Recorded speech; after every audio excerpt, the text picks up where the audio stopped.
সকালটা অনেক আগেই কিন্তু শুরু হয়ে গেছে। আসলাম এক কাপ লিকার চা নিয়ে।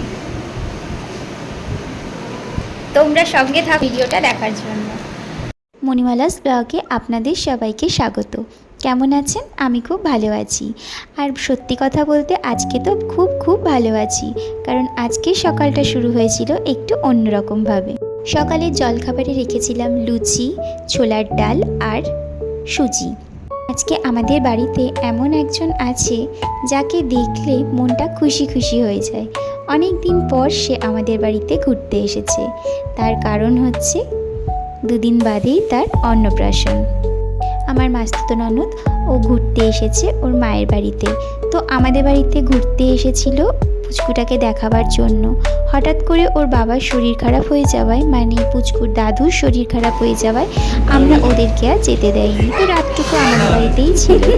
তো সকালবেলায় উঠে ওদের জন্য জলখাবার করে দিয়েছিলাম, কারণ ওরা আবার দুপুরবেলায় চলে যাবে, কারণ পরের দিনই কিন্তু পুচকুটার অন্নপ্রাশন।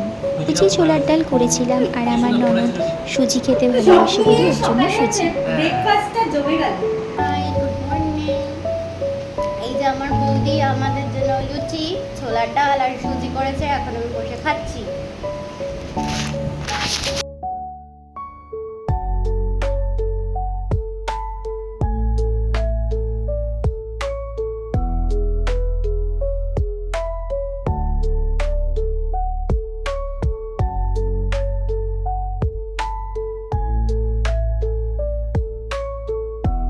আজকে আর সকালবেলায় প্রথমে বিছানাটা তুলতে পারিনি।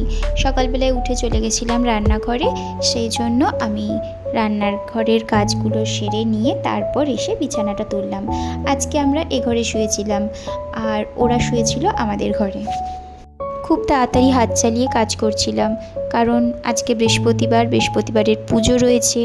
আমি বুধবার করে সব ঠাকুরের কাজকর্ম সেরে রাখি, কিন্তু সেটা গতকালকে আর হয়নি, কারণ পুচকুটাকে নিয়ে একটু মেতেছিলাম, আর ওই জন্যই আজকে একটু তাড়াতাড়ি কাজগুলো সারছি।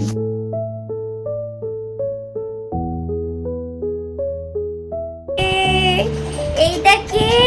দেখি তো মুখটা ওই ঘরে তারে তুমি ঘরে। হ্যাঁ মেলে দিয়েছি। ও সোনা কি ফেললো? এই যে বাবা একটু তাকা বাবা, গালে দাও, গালে একটু গালে দাও, এইভাবে দাও, এইভাবে দাও। বলে বাবা। আজকের ব্লগ ভিডিওটা এই পর্যন্তই রাখলাম। যদি ভালো লাগে তাহলে অবশ্যই একটা লাইক কমেন্ট করবেন, আর চ্যানেলটা সাবস্ক্রাইব করতে কিন্তু ভুলবেন না।